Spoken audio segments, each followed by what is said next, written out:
नमस्कार दोस्तों, आपके अच्छे स्वास्थ्य की कामना के साथ मैं हूं आपका दोस्त पवन प्रताप, आपके अपने technical channel total power solution पे। दोस्तों, काफी लंबे समय से मैं आप लोगों के लिए रेगुलर वीडियोस अपलोड नहीं कर पा रहा हूं क्योंकि हमारे यहाँ पे वर्कलोड काफी ज्यादा है, वो एक समस्या है। अब मैं कोशिश करूंगा कि रेगुलर वीडियोस आप लोगों के लिए अपलोड करूं। आज हमारे पास एक इन्वर्टर आया है, उसको यहाँ पे रिपेयर करके देखते हैं। काफी इंटरेस्टिंग और आपको काफी कुछ सीखने को इस वीडियो से मिलेगा। कोशिश करें कि वीडियो को पूरा देखें, स्किप ना करें। दोस्तों, आज हमारे पास ये माइक्रोटेक कंपनी का EB 1100 करके मॉडल आया है। एच ब्रिज ये आपका टोपोलॉजी पे बनाया हुआ इन्वर्टर है और लेटेस्ट अभी ये इन्वर्टर है। आजकल ये 2019 का ही ये मैन्युफैक्चरिंग है। इसमें प्रॉब्लम क्या थी दोस्तों कि इसकी जो ये रिले थी, मैं आपको इधर से दिखाऊं साइड से थोड़ा। ये जो रिले थी इसकी, ये रिले दोस्तों बर्न्ड थी, ये वाली रिले। और यहाँ पे अगर आप देखेंगे तो देखिए ये कनेक्टर वगैरह भी यहाँ पे इसके थोड़े से यहाँ पे इन पे लगा हुआ है, थोड़ा सा स्मोक वगैरह लग गया, इसका धुआं वगैरह। तो ये रिले यहाँ पे बर्न्ड थी। हमने रिले यहाँ पे 12 वोल्ट की चेंज कर दी, लियोन की अच्छी कंपनी की रिले है। हमने इसको चेंज कर दिया। चेंज करने के बाद हमारे सामने जो दिक्कत आई है, जो हमने प्रॉब्लम फेस की है, वो मैं आपको यहाँ पे दिखा देता हूँ। फिर उसको प्रॉब्लम को सोल्व करेंगे, रिजोल्व करेंगे। ये इसको मैं ऑन करता हूँ। यहाँ पे जैसे ही ऑन किया तो आप महसूस करेंगे कि ये जो आउटपुट वोल्टेज है ये 300 वोल्ट से भी ज्यादा है, क्योंकि हमारा जो मीटर है वो 300 वोल्ट तक ही है। तो नीडल जो है लास्ट में 300 के पार जाके यहाँ पे रुक गई है, यानी कि वोल्टेज 300 वोल्ट से भी ज्यादा है। बल्ब ऑन करूंगा तो थोड़ी देर तक चल सकता है, हो सकता है बल्ब भी आपका खराब हो जाए। अब ये 300 वोल्ट क्यों आई है, इसको यहाँ पे समझने की कोशिश करते हैं। हुआ क्या है कि ये जो रिले बर्न्ड हुई है, पहले तो मैं आपको समझा देता हूं कि रिले के पास ये 2 वायर लगी हैं जो कि ट्रांसफार्मर से निकली है। देखिए ये 2 वायर, ये जो 2 वायर हैं ये ट्रांसफार्मर से निकल के और आपकी रिले के इस पॉइंट पे गई है, जो कि एक NC पे गई है और एक NO पे गई है। और रिले का जो कॉमन पॉइंट है वो आपका ये येलो वायर से होता हुआ आउटपुट पे आ गया है। अब ये जो 2 वायर हैं ये अलग अलग टेपिंग की वायर हैं। इनमें एक में ज्यादा वोल्टेज है और एक में कम है, और इस टेपिंग को सिलेक्ट करने के लिए ही ये यहाँ पे रिले लगाई गई है।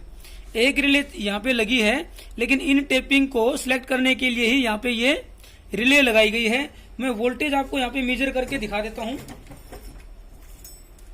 ये मल्टीमीटर को यहाँ पे रख लेता हूँ मैं, और मल्टीमीटर को कर लेता हूँ दोस्तों मैं AC वोल्ट पे। मल्टीमीटर को AC वोल्ट पे कर लिया है। न्यूट्रल में इसका जो आउटपुट का न्यूट्रल होता है वहां से ले लेता हूँ, ये जो आउटपुट का न्यूट्रल है। अब इसकी एक टेपिंग पे चेक करवाता हूं मैं आपको।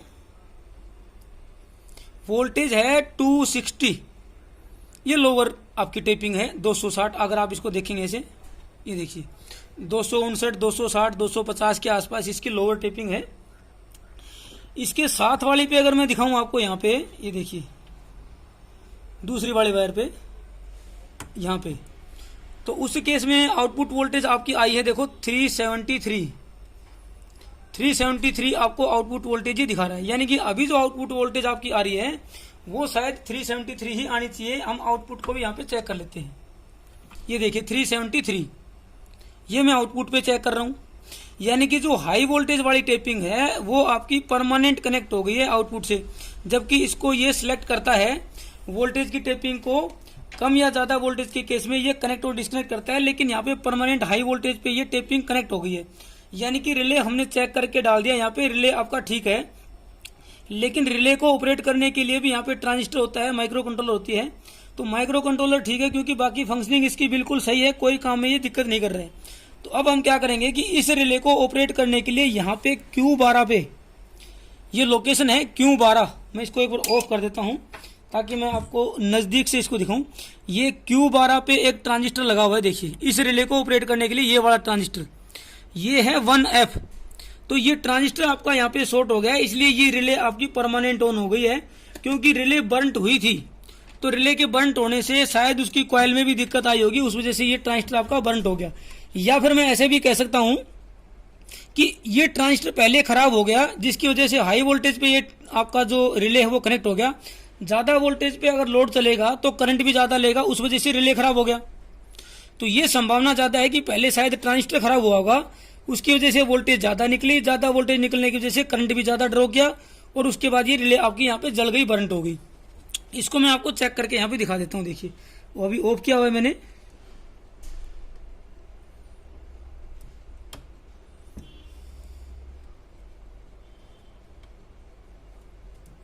ये देखिए ये यहाँ पे 0.5 0.6 के आसपास दिखाना चाहिए इसको, तो ये यहाँ पे 0.080 यानी कि लगभग शॉर्ट की कंडीशन में ये ट्रांजिस्टर है। इस ट्रांजिस्टर को जो कि 1F है इसको चेंज कर देते हैं, उसके बाद मैं आपको इसको टेस्ट करके दिखा दूंगा। दोस्तों ये जो 1F ट्रांजिस्टर था ये हमने यहाँ पे अब चेंज कर दिया है। अब इसको मैं डायोड मोड पे करके मल्टीमीटर से आपको चेक करके दिखा देता हूँ। ये देखिए जो पहले 0.080 दिखा रहा था लगभग शॉर्ट, अब ये 0.662 या 663 दिखा रहा है, यानी कि अब ये हमारा ट्रांजिस्टर यहाँ पे ठीक है। अब मैं आपको इसको ऑन करके दिखाता हूँ, आउटपुट वोल्टेज भी इसकी चेक कर लेंगे।